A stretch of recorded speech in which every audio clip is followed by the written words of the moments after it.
there's a song on my heart. Clap your hands like this. Jen is going to jail. Oh my God. Jen's going to jail. Yes, Lord. For scamming. My Lord. Oh, people. She's going to jail. Run, Coach Shaw. It's not that I don't want you here. It's something about the way you stare. Hey besties, it's your girl Sheridan S. Davis, your favorite church girl influencer, and I'm back with yet another video. Don't forget to like, comment, and subscribe. What up, besties? It's your girl Sheridan S. Davis, your favorite church girl influencer, and I'm back with yet another video. I'm here to review Real Housewives of Salt Lake City. I need you to do me a favor. Hit the thumbs up button if you are watching for the first time, or if you are a repeat watcher, make sure you go ahead and subscribe, and you can leave commentary as we go. I am literally watching this show and reviewing it as I watch, y'all. Pray my strength in the Lord. First, off the bat, I miss me some Mary Crosby on this show. I miss you, Mary.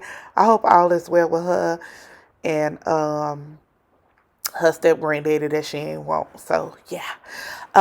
We start off the show right off the bat where we see that Meredith, who I love, her and Mary were an iconic duo, man. I'm going to miss that on the show. But anyway, Meredith is meeting up with Jen, going to prison, Shaw. Jen locked up, won't let me out, Shaw. And it's just crazy to see this, knowing that in real time this lady has pled guilty. But anyway, so they meet up. And in between their scene, we see that Heather is meeting up with Lisa Barlow. Listen, I don't know if the producers made Heather meet with Lisa or if Heather's self-esteem is in the toilet. Because there's no way, if I were Heather, that I would ever meet up with Lisa fake Barlow. Because Lisa don't have friends like that on this show, she meets up with Heather and is asking Heather advice on how to deal with her friendship with Meredith. As we know, last season, Lisa did a quote-unquote hot mic moment, had a hot mic moment, which I do not believe was a hot mic moment. There was a producer in that room. I believe she went off and she said what she believed. And she basically said she wanted to know from Heather how she could, I guess, get her friendship back. And Heather was like, well, you need to take accountability for what you did. And Lisa asked Heather, do you think I meant what I said? And Heather said, yeah, I think you meant what you said. And I was happy that Heather was honest, because we all think you meant what you said. I think you were ranting. I think you wanted to hurt her. And you were playing the victim because you couldn't have your way with her. I do not like Lisa Barlow. So if you're a Lisa Barlow stan, go away. Meanwhile, Meredith is talking to Shawshank Redemption, and they are expressing basically how she feels hurt by the things that Lisa Barlow said about her in that quote-unquote hot mic moment. Jen expresses that she's getting ready to plan a birthday party for Coach Shaw, and I'm just sitting up here thinking, with them old people money. Like, every time I see this lady on my screen, I'm just gonna think scammer, scammer, scammer. Who grandma paid for this? Let me just also add that as an attorney, I am very surprised that Meredith did not sue Lisa for defamation of character, because I probably would have done it just for fun. Also, Meredith's body is giving Barbie doll in this pink, and I love it. Go ahead, Meredith. In her confessional, Jen Shaw says that Meredith needs to monetize the stuff that Lisa Barlow said about her. She needs to make garbage, trash, horror t-shirts and sell them. The gotcha is Jen is fully aware that she was out here scamming folks and she keep talking about money on screen. Girl, what? Next, we see Whitney, who is my literal least favorite person on this show.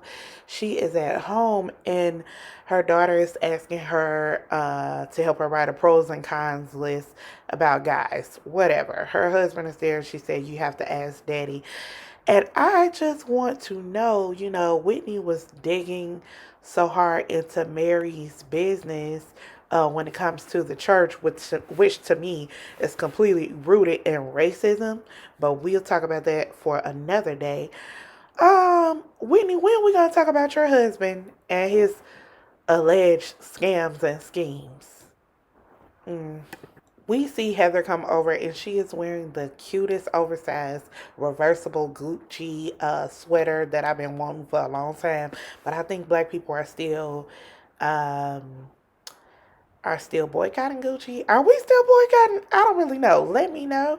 I can't afford the doggone sweater anyway, but child, if I find a knockoff, I'm getting it. Now, I don't like Whitney, but I'm gonna give props where props are due. That speakeasy bar she has in her own home beyond the library is amazing, and I want one. I need that when I build my dream home. I need a library and it opens up and it's a wine cellar. That's lit. Go ahead, Whitney. So, Whitney has seen some type of, I don't know what y'all call these people. Y'all know I'm from the sanctified church. We don't do all this. I mean, we have our ways too, so let me not judge her. Some people might look at us and be like, okay, what is this laying on of hands? But anyway, she's meeting with some type of healer, I guess, and they basically told her that she needs to clear out the trauma from her life and her childhood. And she says she is officially ready to ask the Mormon church to remove her name from I guess being a part of the church, which confused me because I thought Whitney was already out. So, girl, what? I don't know. Baby, where I'm from, the people stop coming and then you know that they don't go there no more. Although you should officially rescind your membership. I don't know that there, yeah, I don't know about all this. Whitney says doing this will not change anything about her day to day life, but it will change her children, the cycle that she was raised up in, where she feels like she had limited beliefs, felt like she had no voice, and like she wasn't good enough. And that's sad. That's really sad. Which further makes me look at you sideways when you were talking about Mary's church. Because if you grew up like this and Mary and her church actually helped you and your busted father, how do you get to then call her church a cult when you a cult member? Make it make sense. Heather basically informs us that by Whitney taking her name off the roll for the Mormon church, that in their faith, they are saying you no longer have ties with God. Whoa. Yeah, that's a lot. So while Heather is telling us all of this, she has moved on from the church, but she's still a part by name, and she can't fully remove herself because she feels like doing that makes her not a good daughter. And I'm sure she feels like it makes her not a believer. And again, the question comes up: how was y'all coming for Mary, and y'all dealing with all this? I don't know. I feel really bad for them, and I'm sure that has to suck that you are ingrained in such teaching. She feels like being officially excommunicated from the church would hurt her family even worse than what they are. They were already kind of on the road to healing, so this would just be the final knife in their back, and I feel really bad for her. Okay, so next we see Jen meeting up with Coach Shaw at their downsized rental home, and Jen is talking about how she went from the big old house or the big house to this current house, and I feel no ways. Jen is throwing her husband a Harlem Nights themed party at her friend Angie's house because there ain't enough space to have it at the new mini size house. And I love the theme. I think it's really nice. So I know this is going to be a very amazing party that somebody's grandma paid for. Coach Shaw is confused as I am about having a Harlem Nights theme party in Utah with no black folks around, especially now that Mary is off the show. And he said, what are we going to do? Invite some or import some black folks? This woman said, yeah, we're going to invite the bros. What? Y'all did not tell me that Coach Shaw was a member of Omega Psi Phi Fraternity Incorporated. Y'all know I love me some purple and gold. I love it. Coach Shaw and Jen began to talk about the stress of this trial, and Jen says she doesn't know what is going on with the other folks that are taking plea deals because she's not going to take a plea deal for something that she knows she didn't do, something that she knows she's innocent of. It is so hard to watch this knowing the truth. My God. So, Meredith and her husband are talking about the foolishness that Lisa spewed out of her mouth last season. And Meredith has dirt on Lisa, and it's all eyes on Lisa this season. This is why Lisa wanted to meet with Heather because she knows she messed up. You know, you done messed up, right? She knows she messed up when she came for Meredith. Meredith is a whole attorney with the power to go and look up stuff on you. Don't forget, they were friends. She know your real story. Ciao. Lisa, go to bed, baby. I wouldn't even came back this season. Meredith says there is a public SEC document that shows Lisa and her husband crowdfunded for this business and they were in major debt and not making no money. Baby, she said the people are projecting on her marriage. Lisa, just go to bed and pull the covers over your head, sis. Meredith says in her confessional, I have never exchanged sex for money. That's what a whore is. Maybe someone else has. I don't know.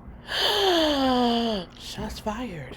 We mosey on down to Coach Shaw's birthday party, and I am confused as to why there is a white piano player when the theme is Harlem Nights.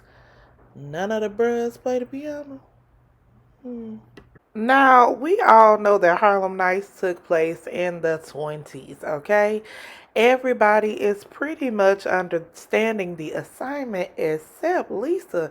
Lisa looked like 2022 with a fur coat slapped on top of it. Why? She's already nervous about seeing Meredith and Seth as she should be, but girl, the least you could have done was blend in, girl. Put on a uniform. What are you doing? Lisa says in her confessional that if the roles were reversed, that she would at least be open to hearing the apology, which is weird to me, seeing as though you did not apologize anytime while y'all have been off season. Lisa, girl, go play in traffic. Because you had time to apologize to her. You could have called that lady phone off season, but you waited to film, and now you want her to accept a pseudo apology? Ugh. Hold up. So I was moving on, and Lisa says in the confessional, I wouldn't throw away a 10-year relationship or friendship over one bad moment. I hate when people gaslight folks. Meredith didn't throw this friendship away. You did. Meredith didn't end the friendship. You went on your tirade. You did that. Take ownership. Meredith ain't throw nothing away. You tossed yourself outside. Jan and Coach Shaw come in looking like every bit of the roaring 20s. I love Jan's outfit. I hate to give her a compliment, but she looks good. Meredith comes in with her fur and all her glory, her hair swooped to the side, and immediately Lisa needs a drink. And I said, yeah, girl, get you a double shot, baby. Coach Shaw begins to talk to Heather about her daughter, and she says her daughter got straight A's, but don't nobody care about that. What we care about is this fine black man. Okay, he looks to be a good 6'6", about 300-400 pounds, and he comes over and they call him Big Baby. And Heather asks what I asked: Is he your friend? And is he getting ready to be my friend? Listen, I know that's right, Heather. He is my type. That's my type. That is my type, okay? I like some big and tall. I like some big and tall. Apparently, this man is Glenn Davis from the Celtics, and he is 6'8". Hear my cry, oh God. Do it for me, Lord Jesus. Where is the tall, fine man? Well, I kind of know. Okay, I ain't finna get into my business. Let's get back to the thing. So all seems to be going well, and of course we know it's not gonna stay that way. In walks in the mess.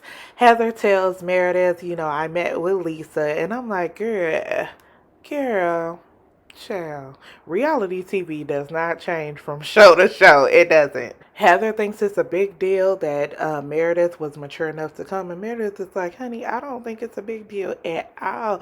If anybody should be wallowing and crying and wilding out, it should not be me, because I have done nothing wrong to this lady. And she basically gives not two apple craps about Lisa. And she is right. She didn't do anything, so she should not be the one tucking her tail. Who y'all should be surprised to see is Lisa.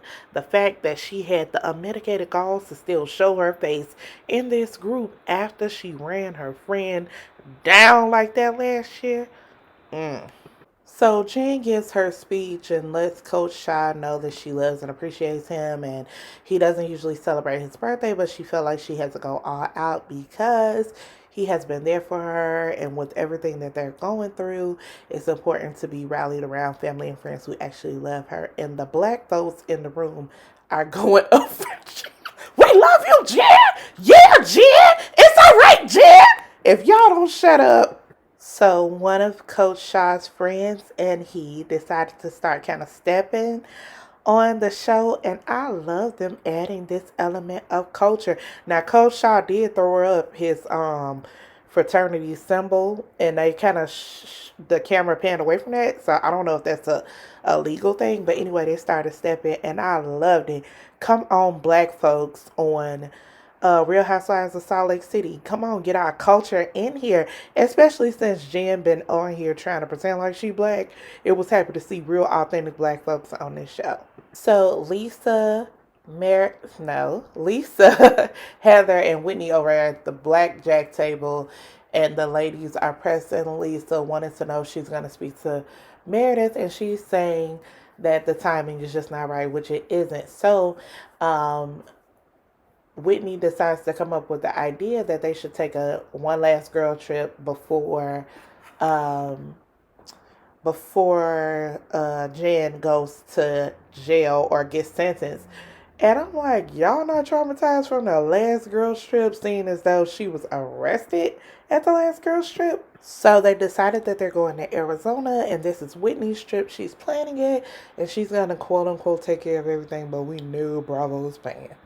2 seconds later, we see Lisa walk up on Meredith and just hug her. I hate when people do this to me. Don't try to catch me off guard. If we ain't speaking, let us not speak. I don't like it. And Meredith said exactly what I said before. You had months to talk to me. You chose not to. Why do you want to apologize to me now? Why, Tramp?